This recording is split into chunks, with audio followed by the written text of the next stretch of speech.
Welcome to the show, friends, neighbors, companions, consorts. I apologize for my absence yesterday. Not to get too graphic, but I did wake up Thursday morning a sweaty, coughing, feverish mess. Fortunately, today I woke up just a sweaty, coughing mess, but without much of a fever. So I think we can get through this. I'm going to give it a go. I think we'll be okay. If I hack up a lung in the process of the show, don't be alarmed. I do have a second lung. I have a backup lung, so I should be fine. I really wanted to do the show today because I need to talk about the Democrats in Congress trying to revive, I should say, the Equal Rights Amendment. And you probably know one of my favorite pastimes is to debunk the silliness of feminists. And there's nothing sillier than the Equal Rights Amendment. Silly being one hell of an understatement here. Before we talk about this, something that you need to understand, if you don't already, which I'm sure you do, is that feminism has become the most vacuous, useless movement known to humanity. These women, these feminists, are desperate to be oppressed, but sadly for them, they live in the freest and most prosperous nation on earth. Very unfortunate for them. Such is their luck. They want to be oppressed, but they can't be because they're free. And even within the context of this free and prosperous nation, they are arguably among the freest and most prosperous inhabitants inside it. So, but they can't abide this. They just can't. They want to be persecuted. They need to be persecuted. And their greatest persecution really is that they aren't persecuted. But they can't say that, so instead they go out looking for boogeymen to fight. Which brings us to the Equal Rights Amendment. There was an attempt in the 70s to get this ratified, but it failed. Now Democrats are trying to pick it up again, and they're trying to do it literally by picking up where they left off in the 70s. They needed one more state to ratify in order to pass it. Now they have that state, and they want to just take that and run with it, rather than going through the whole process of getting all the states, all 38 that are needed, getting them all again. Now this, obviously, it seems to me, from a procedure standpoint alone, is totally illegitimate. It's been 5 decades. If you want to do this again, you need to start from scratch. In fact, even Ruth Bader Ginsburg, who is a fan of the amendment, has said that if you want to do this, you got to start over. You can't just pretend the last 5 decades didn't happen. So that's the procedural end of it. What about the amendment itself? Well, here's what it says. It says, equality of rights under the law shall not be denied or abridged by the United States or by any state on account of sex. Simple enough. Sounds harmless, right? On its own. Except that at a minimum, just to begin with, it's entirely useless and pointless. It's already illegal to discriminate based on sex. This is already illegal. Not only is it illegal, but there are no examples that anyone can provide of actual legal sex-based discrimination against women. Not only that, but women in America today have it very, very good. Better than almost anybody else. Point being, the system and the laws are working quite well for women. So that this amendment, at a minimum, is redundant and useless. But it's worse than that, of course, because it actually opens the door to a number of far-left agenda items, which is why they want to pass it, and we'll talk about that in a minute. Before we get to that, let's actually listen, lest I be accused of making a straw man out of my opposition, or a straw woman, I suppose, out of my opposition in this case. Let's actually listen to the Democrat women on the House floor explaining why we need this amendment. We're going to listen to what they have to say. But before we do that, a quick word from Ancestry.com. You know, it's one of the ways you can understand yourself and who you are and how you ended up here is to go back and look at your ancestry and learn your family history. And that's what's so fascinating about it, is that as you're learning about your family, you're also learning about yourself. Ancestry DNA can reveal ethnic origins and provide historical details that bring unique family stories to life. Ancestry DNA doesn't just tell you which countries you're from, but also can pinpoint the specific regions within those countries, giving you insightful geographic detail about your history. So we're not just talking broad brushstrokes. We're talking about very specific information about your family history. You could trace the paths of your recent ancestors, learn how and why your family moved from place to place around the world. No other DNA test delivers such a unique and sort of interactive experience. It's easy to start making discoveries with Ancestry. You can grab an Ancestry DNA kit, start a free trial to amplify your discoveries. And, I've done this myself. And the first thing at least for me, the one thing that jumped out at me, first of all, is how easy it is to do and how quick it is. I thought this would be a long, sort of drawn out process, but you send in the package, very easy. They make it very easy on you. You get the results back a lot faster than you think you will. And for me, it's been extremely illuminating to see my own ancestry sort of unfurled in front of me. You could start exploring your family story today. Head to my URL at ancestry.com/Matt to get your Ancestry DNA kit and start your free trial. That's ancestry.com/Matt. That's ancestry.com/Matt. Okay. Now, here are the Democrat women in Congress explaining why this Equal Rights Amendment is needed. We'll start with the renowned legal scholar, Debbie Wasserman Schultz. Here's what she has to say. After nearly a century, the Equal Rights Amendment is on the cusp of ratification.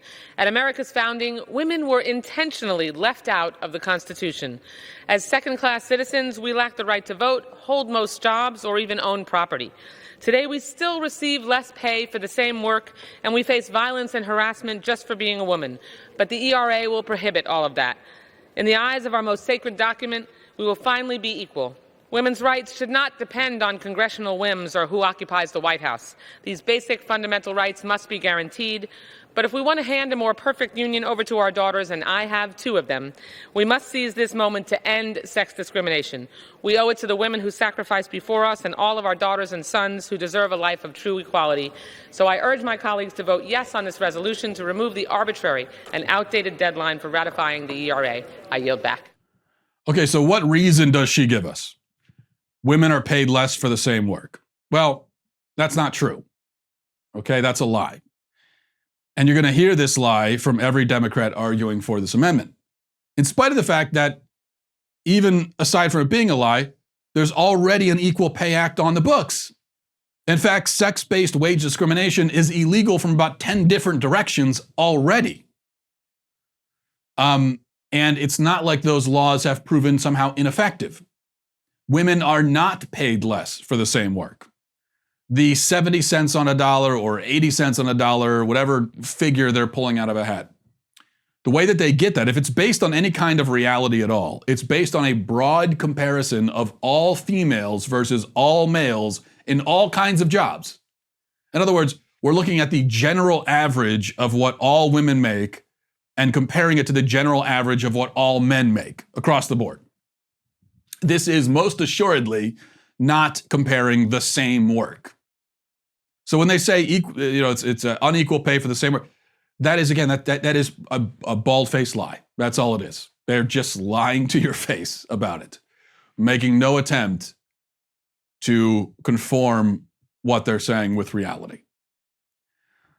When you actually compare women and men doing the same work, the same kinds of jobs in the same industries, and then you further control for factors like experience level, skill level, hours worked, that sort of thing, the wage gap all but disappears.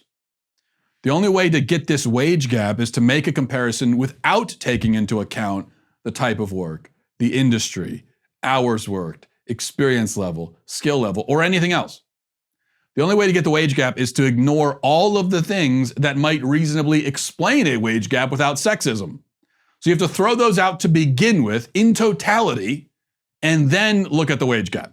In other words, the only way to see a sexist wage gap is to assume going in that the only explanation for a wage gap is sexism and thus discard everything else. And then what do you know? Look, we've just proven sexism. In reality, of course, men, generally speaking, tend to work more hours. They tend to take on more dangerous jobs, which often means higher pay. They tend to gravitate towards higher paying jobs. They tend to prioritize higher pay more than women do, whereas women are going to be more focused on, having more time with their family and that sort of thing, which is great, by the way. Men also tend to negotiate for more. Women are more reluctant to negotiate for a higher salary during the hiring process. Now, there's nothing preventing a woman from negotiating for a higher salary. There's nothing preventing a woman from, taking on more dangerous jobs. There's nothing preventing a woman from moving to North Dakota to work on an oil rig. A woman could do that. It's just that almost no woman does do that because they don't want to. So all of these feminists saying, oh, we don't get paid the same. Okay, I don't see you going out to do these dangerous jobs that men are doing and getting paid for them. You could do them, you just don't want to, and that's fine. But admit that the reason you're not getting paid like that is because you don't want to do the job. So this wage gap thing is absurd. It has nothing to do with sexism whatsoever. By the way, are there examples of industries where, in general, men make more than women, even within the actual industry itself? Sure, probably. There are also examples of industries where women get paid more than men. The modeling industry, for example. The highest paid female model makes like 40 or 50 times what the highest paid male model makes. A similar situation in the reverse can be found in sports. And we hear about this all the time. That if you compare the highest paid WNBA star to the highest paid NBA star, you're going to find a similar disparity. 40 to 50, if not more, Why are these disparities in place? Well, because female models are simply worth more. They bring in more revenue. The market is more interested in them. Same for male athletes. Okay, it's not sexism, it's the marketplace. Now, what else did Schultz mention as evidence that we need an equal rights amendment? Well, she said women are victims of violence in America. Okay, true. Actually, men are victims of at least some forms of violence more often than women are. Men are more likely to be victims of homicide, for example. But in any case, violence against women is illegal. It's already illegal to commit violence against a woman. We don't need an equal rights amendment to prohibit violence against women because it's already prohibited. Yes, it still happens because people break the law, but an amendment to the Constitution is not going to stop people proactively from breaking the law. Okay, next we're going to go to Ayanna Pressley, whose arguments for the Equal Rights Amendment are about as crazy as you might expect. But first, a word from Ring. Ring is, it's so convenient. And it gives you such peace of mind and security and protection in the home that it's hard for me to imagine going back to a time when you didn't have it. I mean, imagine going back to this barbaric, primitive time when there's someone at your door and you actually have to answer it physically, in person. Okay? Imagine that. You have to get up, walk, or if you're not at the house and someone knocks on your door, then that's just it. You'll never know. You'll never know they were there. Well, that's not the case with the Ring. Ring's mission is to make neighborhoods safer. You might already know about their smart video doorbells and cameras that protect millions of people everywhere.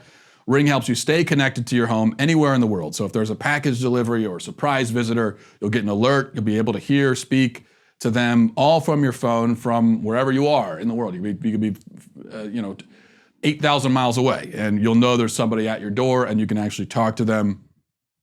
And that's been my experience with Ring. It's one of the great things about it is just the simple convenience of it, of being able to communicate with anybody who comes up to your house, even if you're not able to get to the door, even if you're at home but you can't get to the door. But there have been plenty of times when there's someone at the door, I'm dealing with the kids, I can't get there, I've got my phone, I can talk to them, that's great. But also, again, it's the peace of mind, the security of just knowing that you've got your eyes on what's going on around your house. As a subscriber, you have a special offer on a Ring Welcome Kit available right now at ring.com/Walsh.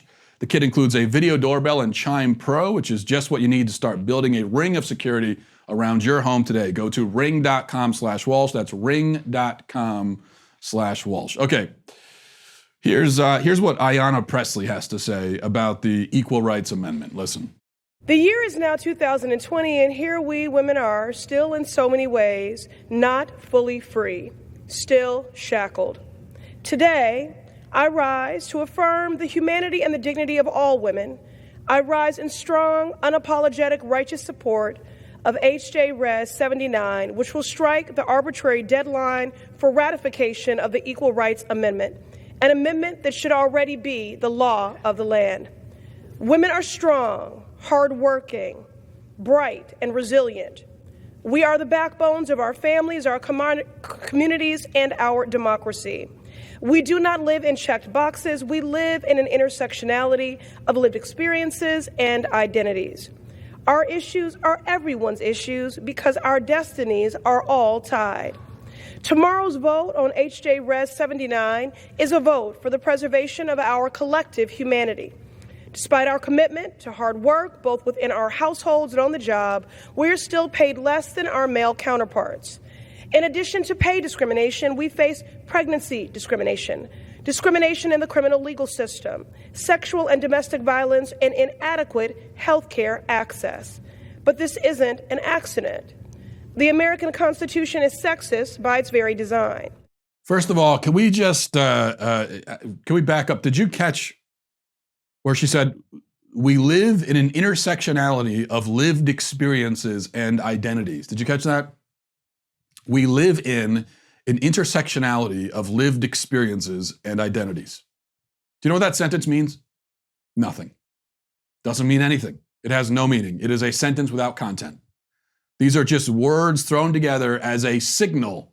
It's a signal to other far leftists that she's a compatriot of theirs. The phrase intersectionality of lived experiences and identities means nothing other than, I am an enlightened leftist, please listen to me and take me seriously.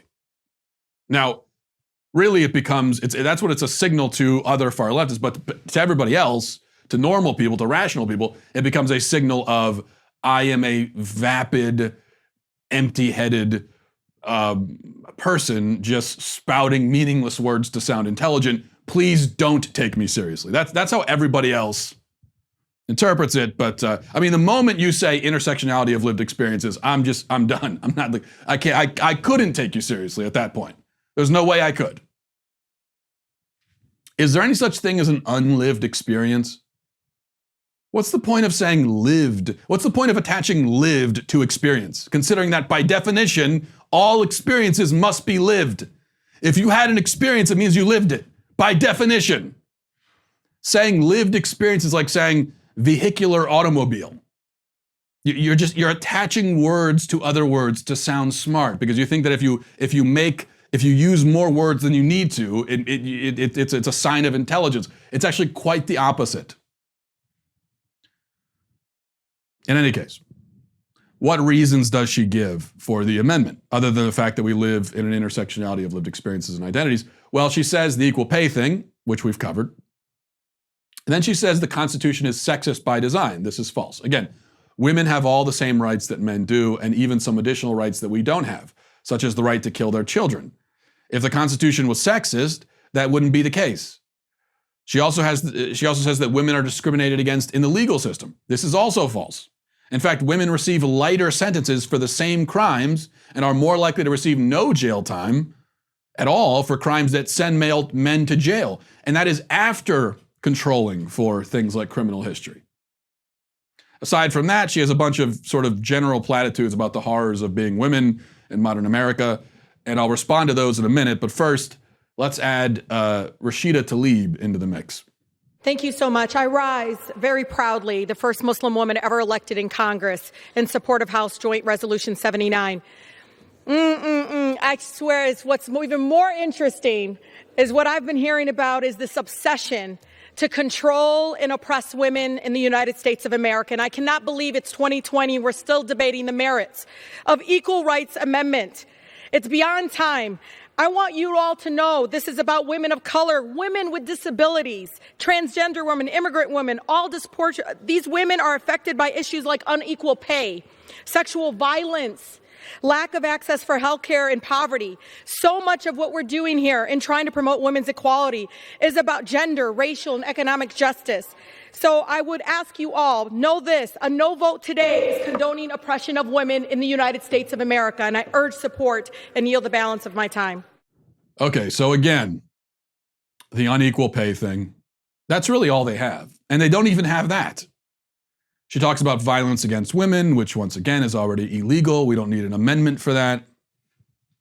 Did you know there's also no specific amendment that makes it illegal to attack men? There isn't a specific anti-violence against men amendment. Because that's already covered under the basic concept of human rights. And every state in the country has laws against assault and murder, and there are federal laws against it too, and everybody is covered by that, unless you're an unborn child. In which case, women specifically have the unique power to kill you without any legal repercussions whatsoever. And then she goes on, Rashida Tlaib as well, goes on about this oppression of women, saying people are obsessed with oppressing women. Who? Give me an example. Give me a real life, actual example in the United States of oppression against women. Now, you could, of legal oppression against women. Now, you could give me many examples, which Rashida Tlaib seems reluctant to do, but you could give me many examples in Muslim countries of legal oppression of women. That's a real problem. But feminists aren't too focused on that. Instead, they want to find it in the United States. They can't find it. Here's the reality. Now that we've heard the feverish fantasies of these ridiculous feminists, the reality is this. Legally, women have, as I said, all of the rights that men have. You cannot give me an example of a right that men have that women don't. I can, on the other hand, and have already given examples in the opposite direction. One that I've already given, the big one, men have no rights at all as they have no parental rights when their children are in the womb. That's a pretty big example. Nothing like that exists on the other end of the spectrum. Discrimination. Well, I already told you that statistics show that in the legal system, women get lighter sentences than men. Can you show me legal discrimination going in the other direction? And this is to say nothing of the family courts, where women are far more likely to be awarded custody in divorce battles than are men. Now, you could argue that there's a reason for that. You could say that it's not about anti-male bias. I mean, you can't deny that women are far more likely to be awarded custody. That's just true. That's the truth. That's the statistical reality.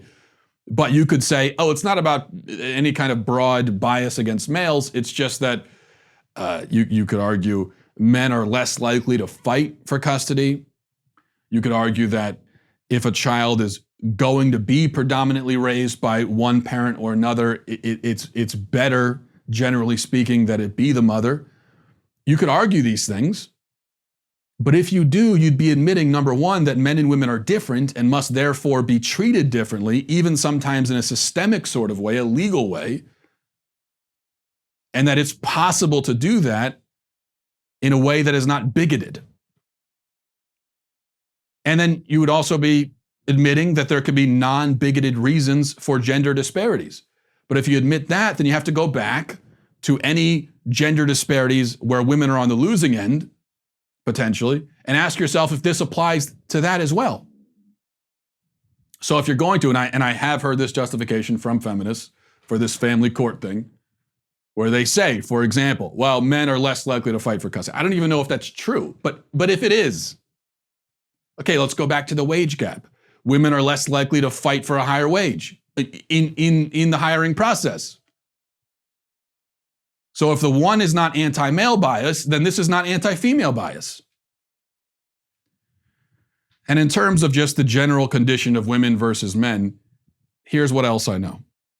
Women, females, are more likely to graduate, more likely to go to college, less likely to get suspended or expelled in school, less likely to be put on drugs for supposed mental disorders like ADHD in their schooling years. Men make up the majority of murder victims, the majority of workplace injuries, the majority of homeless people, the majority of drug addicts, and the majority of suicides. So I'm not saying that women don't have their own challenges in society. They do. But men do as well. And given everything I've just laid out, it's going to be very difficult to actually prove that women somehow have it worse. Have it so bad, in fact, that we need a whole new amendment to the Constitution to remedy the problem. I just don't think you can. Now, I have given you real, actual, statistical, evidence-based examples of unique ways that men struggle in society. If you have similar examples for women, then present them. But you notice that none of these people did. They have lies, they have half-truths, they have platitudes. They have no evidence. And if they do, they haven't presented it. Now, so what is the Equal Rights Amendment actually going to do? Well, at best, it's just redundant and useless. So at best, you've added an amendment to the Constitution that's redundant and useless. But one thing we know about redundant and useless laws is that they end up getting exploited. Because usually there's a reason why the people who are fighting for the redundant and useless law want it. It's not just for symbolic reasons. They intend to do something with it that they haven't been able to do with the current laws that are on the books. So the law, it looks on the surface to be redundant, but actually it's not, because they're going to use it as a vehicle for something. What are leftists going to use this as a vehicle for? Well, a number of things. First of all, this could be used as a justification, a legal basis for ending all sex segregation in every aspect of life. Bathrooms, sports, those would be two big ones. Now, we know this is something the left has been trying to do with respect to trans, quote unquote, trans women. That would be men who are claiming to be women. But you get rid of the segregation completely, and now men don't even have to go through the trouble of claiming to be women in order to get access to these spaces. Why would feminists want to do that? Thereby putting women, in danger? Well, that's a good question, but many of them want to. Of course, we know right away that women are going to be eligible for the draft under a law like this, an amendment like this. But I think the primary thing they're looking to do with this amendment is to ensure government funding for abortion across the country.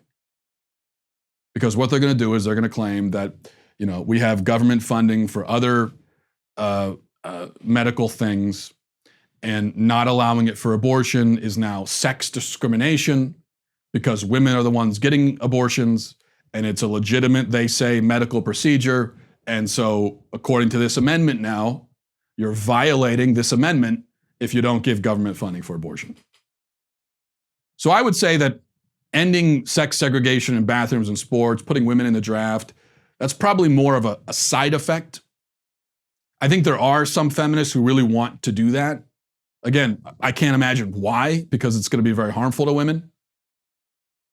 But we know that this is the irony of left-wing feminists, is that they're constantly arguing for policies that are harmful to women. I don't think that's the main point. I think the real main primary point is this. It's government funding of abortion. So this would really be the government funding of abortion amendment. And that's what they're trying to do. All right, let's move on. I needed to talk about this. Do we have to? Yeah, before emails, because this is a subject that's very important to me, very, very near and dear to my heart, personally, as a tall person who flies on planes a lot. I don't know if you saw this video that was online yesterday. It's a confrontation between two passengers on a flight. The one passenger, the woman, is reclining her seat into a guy's lap. He doesn't like that, so he's punching the seat to register his protest, yet she keeps it reclined. And anyway, watch this.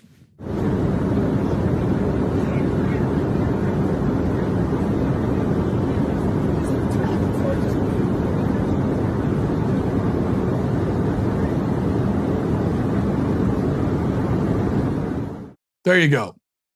Now, you could argue that they're both being jerks, they're both being childish. Some people have asked, why didn't the guy simply ask her to put the seat back up rather than punching her seat? Well, maybe he did. How do we know he didn't? We're doing this thing again where we see an out-of-context clip on the internet of an altercation between two people, and it's 10 or 15 seconds long, and we assume there's no other context whatsoever, which always ends up being incorrect, because there's always some kind of context, Whether that context will ultimately absolve one person or another, that's a different question. But there's always going to be a context for what you see. It's not like it just happened randomly out of nowhere. So I agree that he should have asked her to put her seat up. If he didn't ask and instead just started punching at her seat, then yes, he's a jerk. But so is she. If he did ask and she refused or ignored him, which is a situation that many of us have been in the past. I've been in it, where you ask nicely, hey, would you mind putting your seat back up? You're right, you're in my space, I'm sure. And they just ignore you. So if he asked and she refused or ignored him, and then he started punching the seat, well, then he is a hero. Speaking of equal rights, he's a pioneer for the equal rights of tall people on planes. This is the point. Yes, the seats on most planes have a recline function. But most planes also come with no spare legroom, especially for taller people. And by taller people, I don't mean 7 feet tall, okay? I just mean slightly taller than average. If you recline your seat and there is someone behind you, you are, especially if they're over, let's say, 5'8", you are completely taking away all of their spare legroom. And now their legs are going to be pushed up against your seat. And if they need to do some work on a laptop or something, forget it. They're not going to be able to, because they can't even open up their laptop enough because your seat's right in their space. You have removed that possibility. So what you're doing is, in order to increase your personal comfort by a minimal amount, you are robbing someone else's comfort by a relatively significant amount. And if you don't think it's significant, then try flying for 6 hours with your knees jammed up against somebody's seat and tell me that it's not a significant discomfort. So you are increasing your own comfort minimally by removing significantly the comfort of somebody else. How could this be justified in favor of the seat recliner? Because the seats can recline, therefore it's okay to recline them? That's the argument I've heard. There's a whole debate now online about who's in the right, who's in the wrong. And everybody trying to take the woman's side, the entire argument seems to boil down to, well, the seats can recline, so that means it's okay to recline them. What kind of logic is that? That is the logic of my 3-year-old. I can do this, therefore it's okay for me to do it. See, a 3-year-old doesn't understand that there are a lot of things you can do and yet shouldn't. Adults are supposed to understand that. Yes, you can do it, but you shouldn't. Just like if you're sitting on the aisle or window seat and there's someone in the middle seat, you can take both of the armrests. I mean, the window guy and the aisle guy can take both of their armrests, thereby depriving the middle guy of any armrest at all. You could do that, but you shouldn't. You can slam a door shut in somebody's face rather than holding it open for them. You can hit the button to close the elevator instead of hitting the button to keep it open as a person's running to it to get on. You can use FaceTime loudly at a coffee shop while people are trying to work. There are so many things you can do. You can swerve into a parking space right as somebody's about to back into it. You can ditch your shopping cart in the middle of the parking lot. There are so many things you can do, and yet you shouldn't, because we live in a society, a civilized society, and if you care about not being an a-hole, if you care about being a decent human and not a jerk, then you don't do these things that you can do because they're inconsiderate and they're boorish and they're rude. Reclining your seat is one of those things. It's yes, you can do it. The seats have that function. They shouldn't have that function. But what you are saying is, just so I can have this little bit of comfort, I'm going to make the person behind me extraordinarily uncomfortable. There's no justifying that.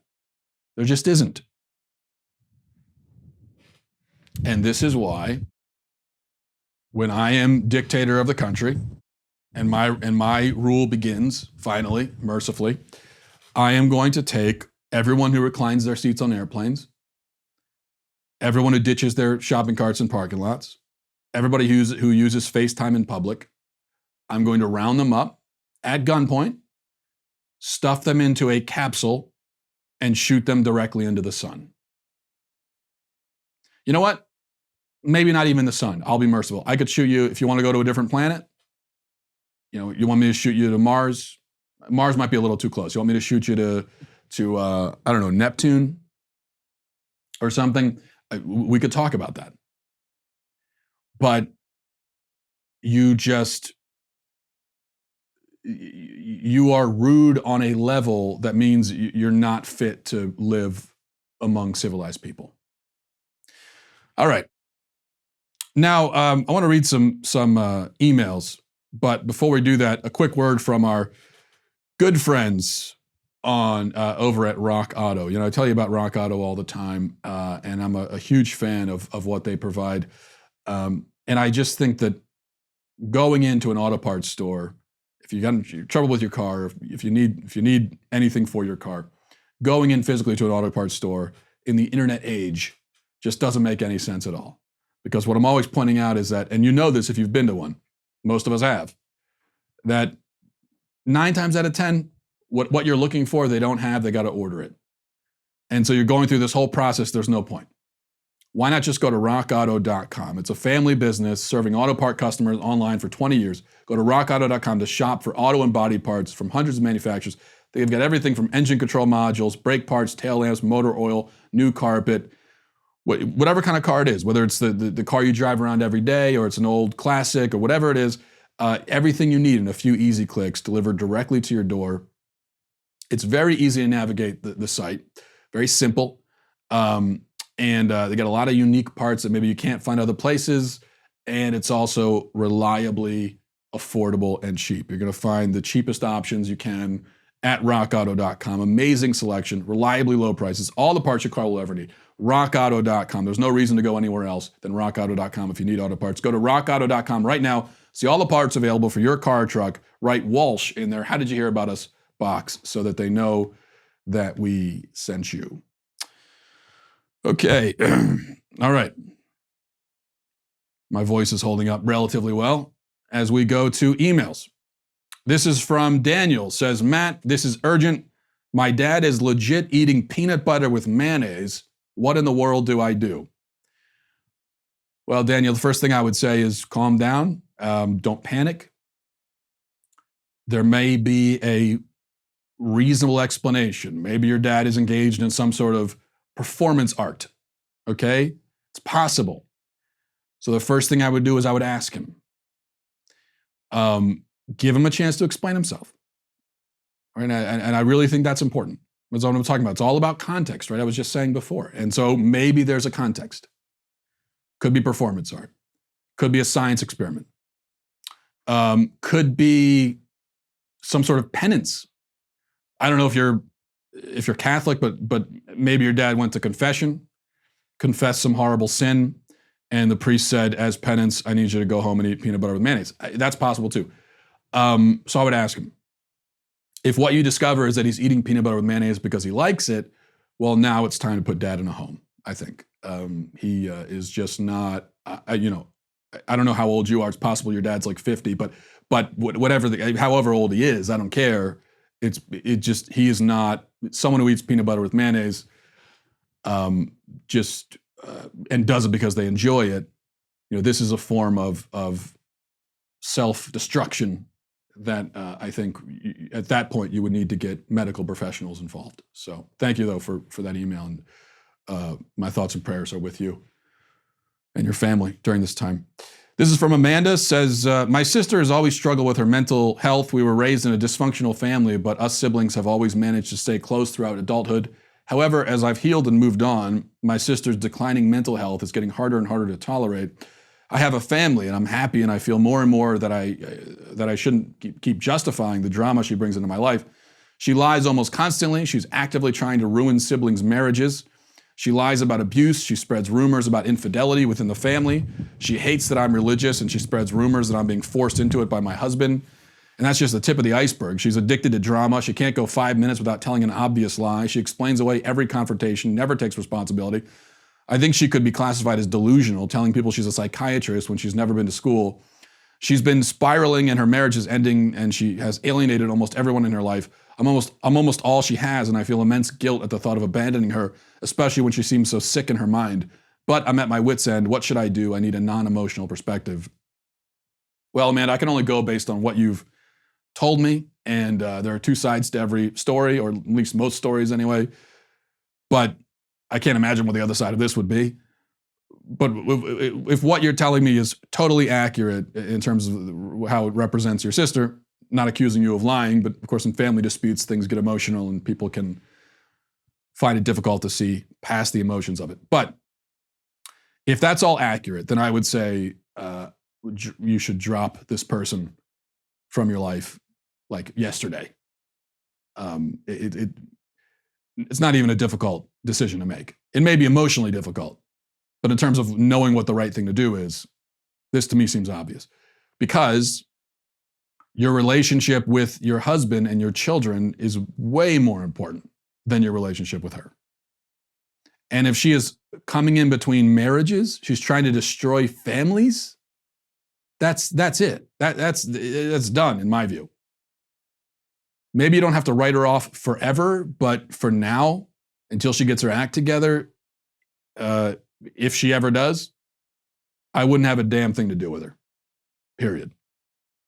Lying, claiming that a sibling was unfaithful to try to break up a marriage, that's a one strike and you're out kind of deal. It's one of the worst things you could do to somebody.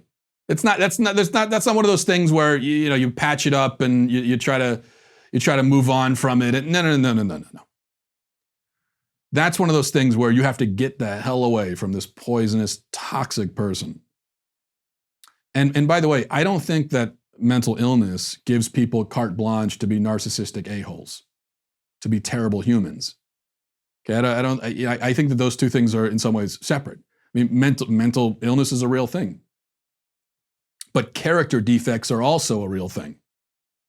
And character defects is not a medical condition. It's just that you have a bad character because you've chosen to be a terrible person.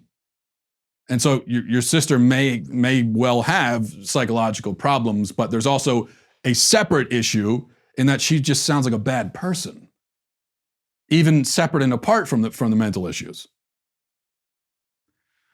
Trying to break up somebody's marriage like that's not I don't see that as a symptom of a mental disorder. I see that as a symptom of you're just a horrible human being.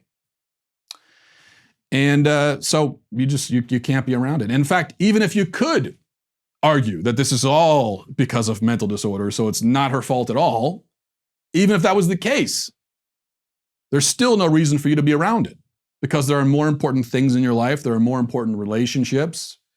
Your husband is more important than your sister in terms of your relationship to him. It's more important to protect your relationship to your husband than it is to protect your relationship to your sister. Your relationship to your children, again, more important. So that's what I would do. I would have nothing to do with her whatsoever. Cut her off completely. And tell her why. It sounds like you've got many, many very good reasons. And I would tell her that, and I would not talk to her for a while. Okay. Now, we talked, last show I did, we were talking about bullying and what we should teach kids in terms of how to stand up to bullies. And I made the argument that we need to teach our kids not to be doormats and to fight back against bullies rather than always telling them to, quote, be the bigger person and run away, tell an adult. I got a lot of emails in response to that. So I'm going to read a few of them kind of in a row, and then I'll have a general response to all of them. So, okay, this is from Ben. It says, "Hi, Matt. I enjoy listening to your show. I think your stance on the bigger man is exactly right. I was verbally bullied a lot when I was a kid and was taught by my parents and teachers to be the bigger man and not say anything. Additionally, I employed God bless the Catholic Church, but man, the Catholic schools are a nightmare. Additionally, I employed the tactic continuously, to join in with the bully on insulting myself, to beat them to the punch, if you will. It was hell, and I developed some serious personal and relational problems with my peers because I was never taught to stand up for myself. It is only now, after going to therapy for a while, that I have been able to move past that hurt from my peers and be able to stand up for myself. I totally agree with you that parents need to teach their kids, sons especially, to stand up for themselves. If they do not, then I can personally attest that those kids will have a hard time being respected by their peers and feeling secure in masculine relationships, friendships. Again, thank you for sharing this. My wife is pregnant with our first, and I hope that I can support my child the way that you have. So that's from Ben. Okay. That was an agreement. Not all the emails were in agreement, as you might expect. This is from Leo, says, "Hi, Matt, it's Leo. First, I would like to mention that you are my favorite host from all the Daily Wire shows. You mentioned on the last show the topic of standing up against bullies and that it will make you a bigger man by doing so. I've been listening to you for not too long, and I formulated an opinion that you are just a nominal Christian. It saddens me since I very much enjoy listening to your arguments and how you base them. I would love and be happy to be disproven, even though I know you don't care what me or other people think about you, nor should you. Christ's teaching on this topic is so clear, in my opinion. Turn the other cheek, for instance. I was quite surprised that a mere, nay, elementary Christian idea hasn't even been considered by you, a self-professed Christian. When you made your argument, I was tempted to bash you with all the passages from the Bible that come to mind, but it wouldn't be consistent with my argument that you are a nominal Christian, so I'm not going to. In my experience, as someone who was bullied a lot in school, I have been able to develop a way of not getting bullied that is just ignoring the bullies. It's simple as that. Bullies will always pick on someone they know they can beat physically. In that regard, they are, quote, smart. I have tried retaliating, like you said kids should, but got my ass kicked every time." And this goes on. That's the gist of it. This is from Isaac, says, "Wow, such stunning pillar of ethics you have with your stance on insulting back. After all, the Bible teaches us that our self and image of ourselves is very important, and that when people trample on you, that you should trample back. Meekness, humility, turning the other cheek, many would say is virtue, but is almost certainly just cowardice. Keep up the strong moral stance for the exemplification of the self. Sarcasm aside, I find your statement that if you don't insult back when people insult you because you're a coward is so absurdly false, I can't believe you actually think that. As someone especially bullied in my life, I have had the overwhelming desire to insult/fight back, and it takes strong willpower to reel those desires in. Are you really going to tell me, in your experience, where you have insulted people in your life or got into arguments with others, that get personal, don't insult/yell back, but rather just cower away? I don't deny that people don't insult back when insulted, but I think you have the motivation completely wrong. The more obvious reason is they think that insulting back will lead to more insults and more people thinking less of them than if they stay quiet, which is still wrong because it is motivated by self-interest. All the best. Hopefully you change your mind or at least come up with a reasonably measured response." Okay. So you get the gist of it. A lot of emails saying turn the other cheek, and why didn't I take that into account when I'm saying fight back against bullies? I'm aware, yes, the Bible says turn the other cheek, but we understand that this is not a maxim that can be applied generally, universally to every situation. For example, I assume you'd agree that we shouldn't simply turn the other cheek when a loved one is being mocked or abused. In that case, we turn our face towards the situation, not away. That's what we should do. This shows that, obviously, turn the other cheek is something that we need to understand with some nuance, especially when you consider that the Bible is chock full of people most assuredly not turning the other cheek. And this includes insulting people, as Paul was prone to do. It also includes killing people, and not always in direct self-defense either, by the way. These are things that happen in the Bible, sometimes with either the explicit endorsement of God or implicit. So I reject the idea that the Bible calls for us to be meek and mild in all situations. It certainly does not. And such a view cannot survive an honest reading of the text. That's the problem. When you come away with this very simplistic idea that the Bible calls for us to be peaceniks, basically, never responding in kind at all, never shouting, raising our voices, getting angry, using violence or whatever. Yes, if all you do is read the Sermon on the Mount and nothing else in the entire Bible, then I can see where you come away with that impression. But the rest of the Bible exists. So unless you think the Sermon on the Mount cancels everything else out that came before it and some of the stuff that even came after it, such as in Paul's epistles, unless you think that, then I don't know how you can come away with that impression that is all the Bible wants us to be, is peaceniks. So I think it comes down to context. That's what I get from the Bible. When I look and I see turn the other cheek, but then I also see, much more aggressive tactics endorsed or even used. Jesus himself uses aggressive tactics at some points, flipping tables and so on. And more aggressive tactics than that, especially in the Old Testament. Okay, so when I see all of this, and I'm trying to make sense of it, the only thing I can determine is that it comes down to context. Now, Isaac, you said that your decision not to respond to your bullies was not motivated by cowardice. You say it's because you had strong willpower, but then you admit that really the reason you didn't respond is because you didn't want to be insulted even more. So do you see where I'm going with this? That's the same as someone who doesn't punch back because they assume a return punch will only lead to more punches from the bully. This isn't willpower, Isaac. That is indeed cowardice. It's not courage. And I'm not saying that responding is always the right thing. There can be situations where you just can't respond, or it'd be very foolhardy to respond, depending on the situation. But I am saying that what you want to consider courage and willpower simply isn't. I'm sorry, it is cowardice. And I know that's a harsh thing to say to someone who was bullied, but there it is. And we've all been bullied, okay? But yes, you chickened out, it sounds like, a lot in your life, by your own admission. But we all have, okay? I have. I can distinctly remember times in my life where I was being insulted, mocked, ganged up on, whatever, especially in school. Everyone went through stuff like this. And in some of those situations, I didn't say anything. I just absorbed it, took it. Was this courage? I told myself afterwards it was.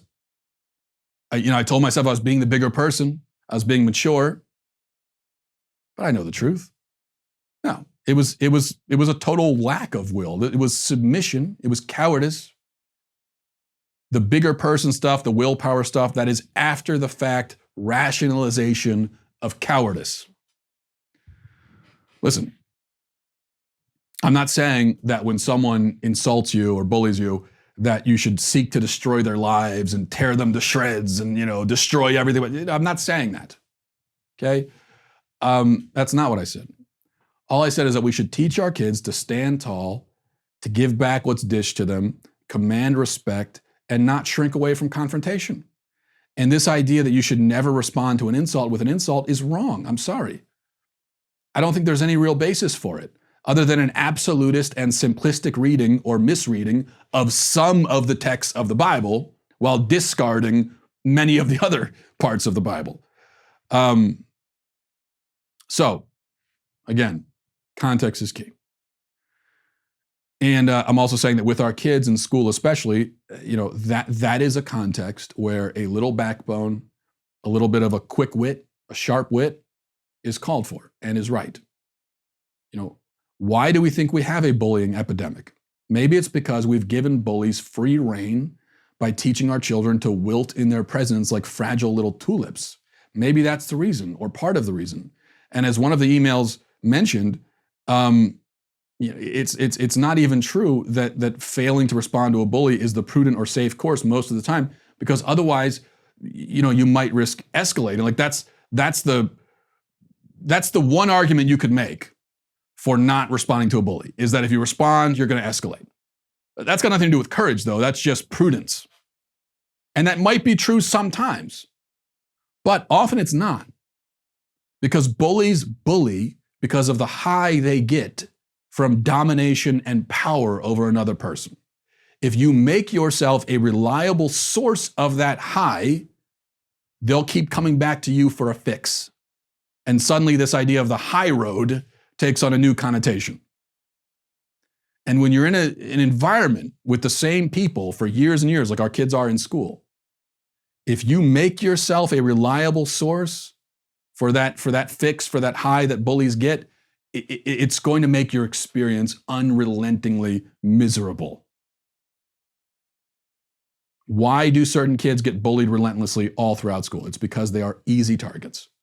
And a kid who was an easy target for 12 or 13 years through all of his formative years of childhood, who is just torn down and belittled and mocked every day ruthlessly, a kid like that is going to have serious psychological damage for the rest of their lives. They aren't going to be stronger for it. They aren't going to be better for it. They aren't. Experience of being a weak submissive does not make you strong. it just makes you weaker. They're going to be worse for it. The only way, we can have all the anti-bullying policies and measures and PSAs and seminars, and we can do all of that we want. But at the end of the day, when our kids are actually in school experiencing this on a day-to-day basis and trying to get through the day, the only reliable protection we can give them is to teach them to have the courage to stand up for themselves. And if they do that, it's not going to be perfect. It's not like they're never going to have anyone coming after them. But if they make it clear to the bullies that, listen, you could try it with me, but it's not going to be easy, and you might end up embarrassing yourself in the process. A kid who does that, it's going to experience bullying a lot less. They're going to have a lot more confidence in themselves, and I think that's what we should want of our kids. And I think it's what Jesus wants of our kids too.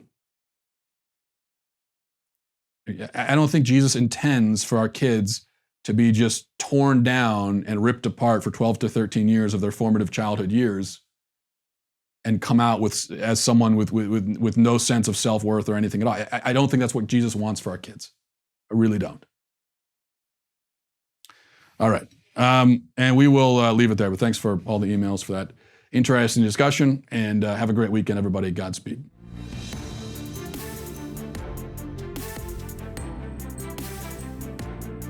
The Matt Walsh Show is produced by Sean Hampton, executive producer Jeremy Boring, supervising producer Mathis Glover, supervising producer Robert Sterling, technical producer Austin Stevens, editor Danny D'Amico, audio mixer Robin Fenderson.